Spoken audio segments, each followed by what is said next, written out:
اور آپ کو بھی اگر آپ دیندار ہیں تو اور اس میں ترقی عطا فرمائے، دیندار نہیں ہیں تو اللہ آپ کو دیندار بنائے۔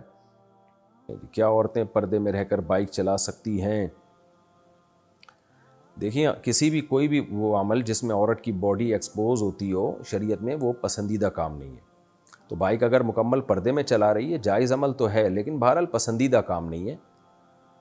تو عام طور پر صحابیات سواری کے لگام خود ان کے ہاتھ میں نہیں ہوتی تھی، وہ پیچھے بیٹھا کرتی تھیں۔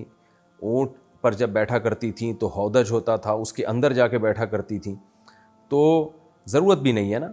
جائز ناجائز کی میں بات نہیں کر رہا، کوئی مجبوری ہو جائز تو ہے، لیکن بہرحال کچھ ہر جائز کام کرنے کا نہیں ہوتا، پسندیدہ نہیں ہے۔ اس میں حادثے کا بھی بہت خطرہ ہے، بائک کے لیے بہت کانفیڈنس چاہیے، بائک میں خطرات بہت ہوتے ہیں گرنے کے، اور گر گئے تو کیا حشر ہوتا ہے۔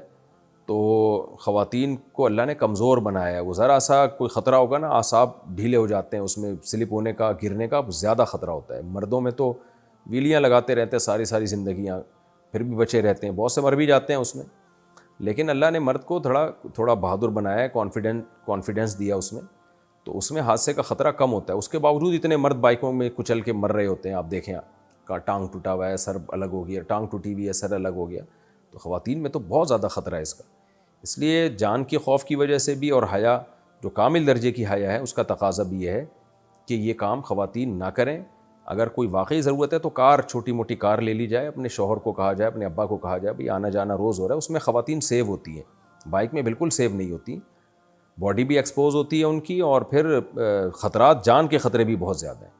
تو بہتر یہی ہے کہ چھوٹی موٹی کار لے کے اس کو ڈرائیو کیا جائے۔ ڈرائیونگ میں کوئی حرج نہیں ہے، اگر پردے میں پابندی کے ساتھ ہو، برقع ہو اور پراپر پردہ ہو تو گاڑی چلائی جا سکتی ہے۔ اور ویسے بھی آج کل جو اچھی بائکیں آ رہی ہیں وہ کار کی قیمت پہ ہی آ رہی ہیں، کار میں سیف بھی ہوتے ہیں اور ایکسیڈنٹ کا خطرہ بھی نہیں ہوتا، یعنی کم ہوتا ہے، اور ایکسیڈنٹ ہو بھی جائے تو جان جانے کا خطرہ بھی کم ہوتا ہے۔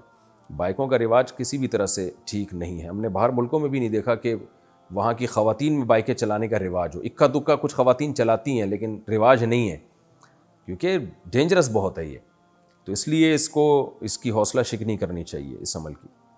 ہاں، چھوٹی موٹی بچیاں جو چلا رہی ہوتی ہیں پارکوں میں وہ ایک الگ بات ہے، ظاہر ہے وہ اس کا اتنا بڑا ایشو نہیں ہے، خیر ہے وہ۔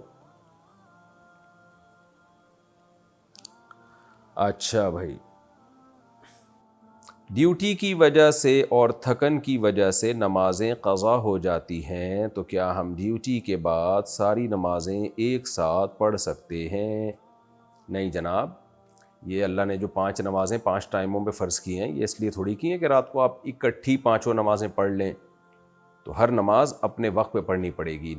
قرآن مجید میں اللہ تعالیٰ کا ارشاد ہے، ان الصلاۃ کانت علی المؤمنین کتابا موقوتا، نماز مومنین پر مقررہ اوقات میں فرض ہے۔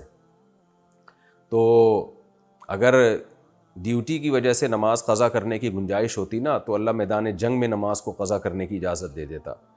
اللہ نے میدان جنگ میں نہیں قضا کرنے دی، طریقہ بدل دیا۔ سفر میں اللہ نے 4 کی 2 کر دیں، لیکن قضا کرنے کی اجازت نہیں ہے کسی صورت میں۔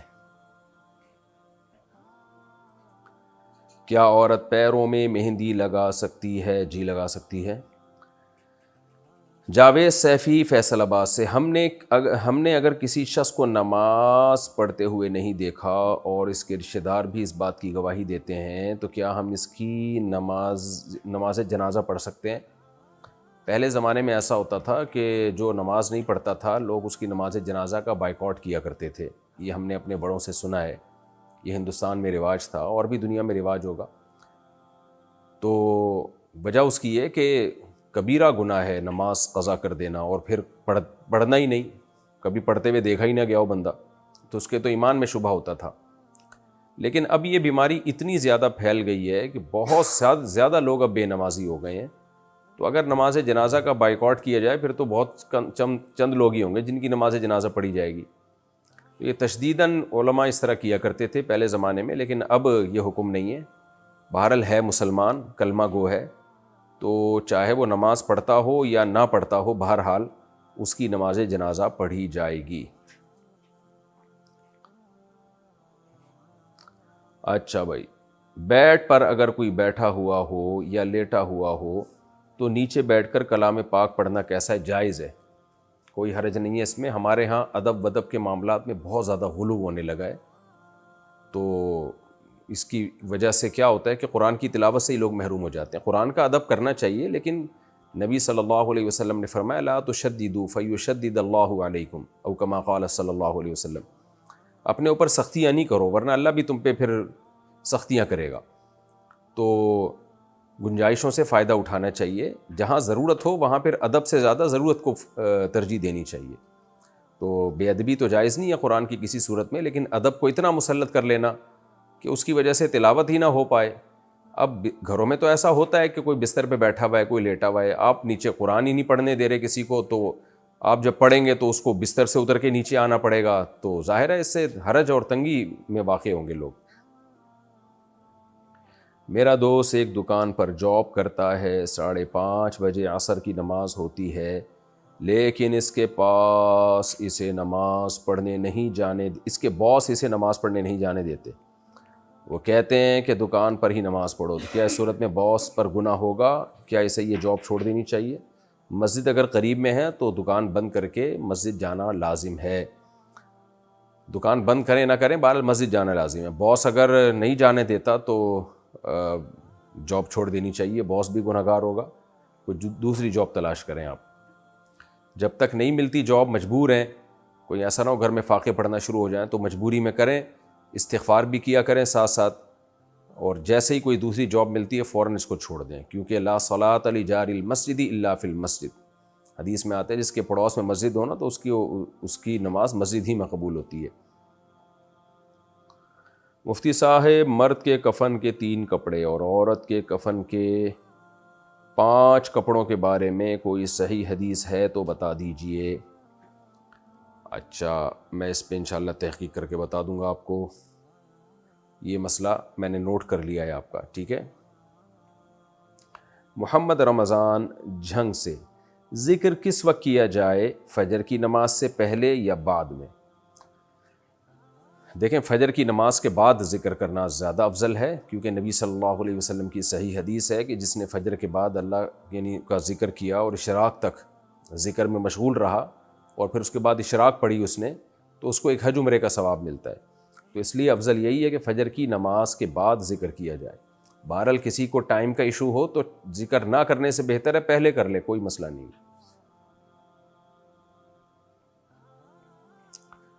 پہلی رکعت میں قراءت نہ کرے اور سجدہ سہو کر لے تو نماز ہو جائے گی؟ امام اگر پہلی رکعت میں قراءت نہ کرے، اگر امام نے سورہ فاتحہ پڑھی، قراءت کرنا بھول گیا اور بھولے سے رکوع میں چلا گیا، تو رکوع میں اگر یاد آیا تو واپس لوٹ جائے اور قراءت کرے اور آخر میں سجدہ سہو کر لے. لیکن اگر رکوع میں بھی یاد نہیں آیا امام کو تو پھر سجدہ سہو کر لے گا تو نماز ادا ہو جائے گی. انڈیا سے کسی نے پوچھا ہے ٹینشن کی بیماری کے لیے کیا کرنا چاہیے؟ ٹینشن کی بیماری 2 طرح سے ہوتی ہے، ایک روحانی اور ایک جسمانی. روحانی کا مطلب یہ ہے کہ آپ نے کسی غم کو ضرورت سے زیادہ مسلط کر لیا اپنے اوپر، آپ میں صبر ہے ہی نہیں، آپ دنیا کو مسافر خانہ سمجھتے ہی نہیں ہو، آپ میں دنیا کی لالچ ہے، حب دنیا ہے، لہذا چھوٹے چھوٹے غم کو آپ بہت زیادہ بڑھا لیتے ہو. یہ وہ ٹینشن ہے جو کافروں میں بہت زیادہ پائی جاتی ہے، اسی کی وجہ سے وہ خودکشیاں کرتے ہیں اور ڈپریشن میں جاتے ہیں. یہ والی ٹینشن مسلمان کو نہیں ہوتی، کیونکہ مسلمان کو پتہ ہے بھائی دنیا مسافر خانہ ہے، یہاں خوشیاں بھی آتی ہیں، غم بھی آتے ہیں. غموں میں ہمیں صبر سکھایا گیا ہے، ہمیں یہ دعا سکھائی گئی ہے انا للہ و انا الیہ راجعون، ہم اللہ ہی کے لیے ہیں، ہم نے اللہ ہی کی طرف لوٹ کر جانا ہے.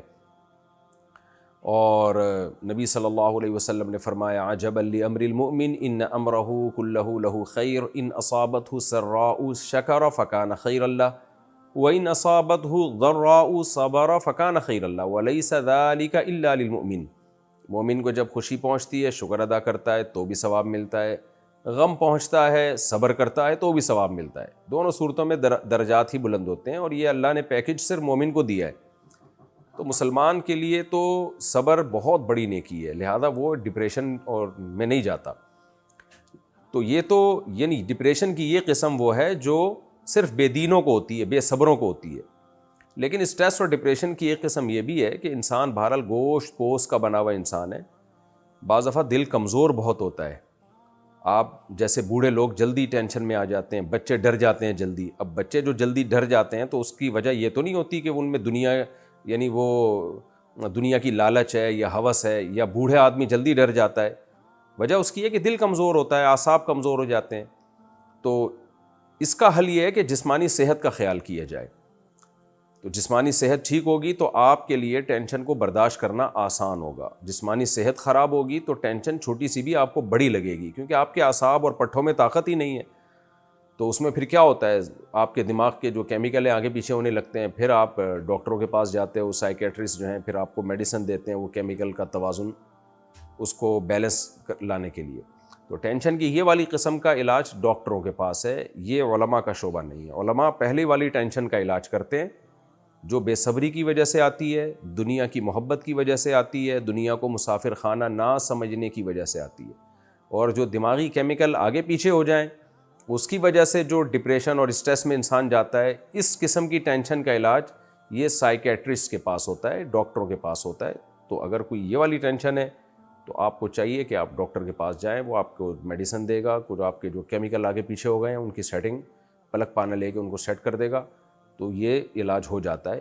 اچھا، اس میں ہمارے ہاں بڑی مصیبت یہ ہے کہ بچوں کو اس طرح کی کوئی اسٹریس ہو، ڈپریشن میں ہو، اور ان کو پھر اس خوف کی وجہ سے کچھ نظر آنے لگتا ہے تو فوراً عاملوں کے پاس لے جا کے ان بچوں کی اور اپنی زندگیاں برباد کر دیتے ہیں.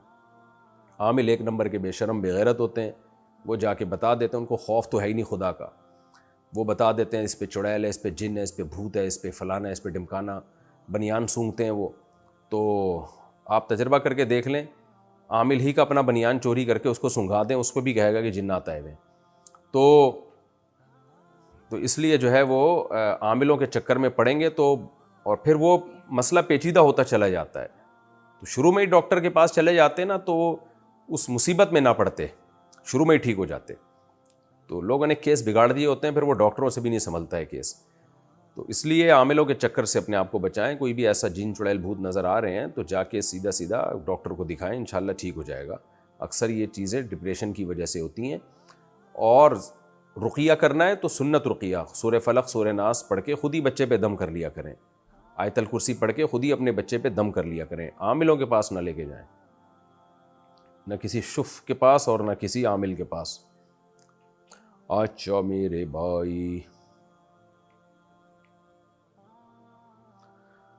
مجھے کسی نے بتایا کہ سورہ 3 پڑھنے سے ڈیلیوری میں آسانی ہوتی ہے، رہنمائی فرمائیں. میرے علم میں کوئی ایسی دلیل نہیں ہے کہ سورہ 3 پڑھنے سے ڈیلیوری میں آسانی ہوتی ہے. اللہ تعالیٰ سے بس 2 رکعت پڑھ کے دعا مانگنی چاہیے. مسز وجاہت، میں نے سورہ بقرہ شادی سے پہلے سن کر یاد کی تھی، شادی کے بعد مصروفیت کی وجہ سے بھول گئی، کیا اس کا بہت زیادہ گناہ ہوگا؟ یہ جو حدیث میں آتا ہے نا، قرآن پڑھ کے جو بھول جائے تو بہت سخت گناہ ہے، تو اس کا مطلب جو راجح مطلب ہے وہ یہ ہے کہ دیکھ کے بھی نہ پڑھ سکے. پہلے زمانے میں اس بات کا امکان تھا کیونکہ کتابت سیکھی جاتی تھی، بہت وقت لگتا تھا، اتنے کتابت کے طریقے ایجاد نہیں ہوئے تھے، تو اس میں اس بات کا امکان تھا کہ کتابت ہی بھول جائے. لیکن اب ایسا نہیں ہے، تو اس لیے یہ نعمت کی ناقدری تو ہے یقیناً. آپ کو اللہ نے سورہ بقرہ آپ کے سینے میں محفوظ کی اور آپ نے بھول کے اس کی نعمت کی ناقدری کی ہے، اس لیے یاد کر لینا چاہیے. لیکن انشاءاللہ گناہ نہیں ہوگا آپ کو. کوشش کریں کہ زبانی یاد نہیں ہوتی تو ویسے دیکھ کے پڑھ لیا کریں. ہم نے اپنے والد صاحب کے ایصال ثواب کے لیے مسجد کے اوقات کا بورڈ لگایا ہے اور نیچے سید عبد الخالق پوسٹ میں لکھوایا ہے. کیا اس طرح لکھنے سے ثواب میں کوئی کمی بیشی ہوگی؟ اس کا کیا حکم ہے؟ بھئی بس دل کی نیت کافی ہے. والد کے ایصال ثواب کے لیے نمازوں کے اوقات کا بورڈ لگا لیا تو بس دل میں نیت کافی ہے. اس میں لکھنا کہ یہ فلانے کے ایصال ثواب کے لیے، تو یہ کیا ضرورت ہے اس کی؟ اللہ تعالیٰ کو تو معلوم ہے نا، تو اللہ تعالیٰ کو معلوم ہے، بس اس میں نیت کافی ہے، تو اس تکلف کی ضرورت نہیں ہے. ثواب میں نہ کمی ہوگی نہ بیشی ہوگی، تو لیکن اس تکلف سے دور رہنا چاہیے. بس دل میں نیت کر لی کافی ہے. تو میرا خیال ہے نام ہٹا لیں آپ وہاں سے. منگیتر کی فوٹو فون میں رکھنا کیسا ہے؟ اور وہ اس کو دیکھے بھی نہیں، غلط ہے. کیوں رکھ رہے ہو فون میں؟ جب دیکھنا ہی نہیں ہے تو رکھنے کا فائدہ کیا؟ اور اگر دیکھنا ہے تو غلط ہے، ناجائز ہے. اس لیے آپ شادی کر کے منگیتر ہی کو رکھ لیں، یہ زیادہ بہتر ہے، آپ لیکن شادی کر لیں، فوٹوؤں کے سہارے نہ جئیں.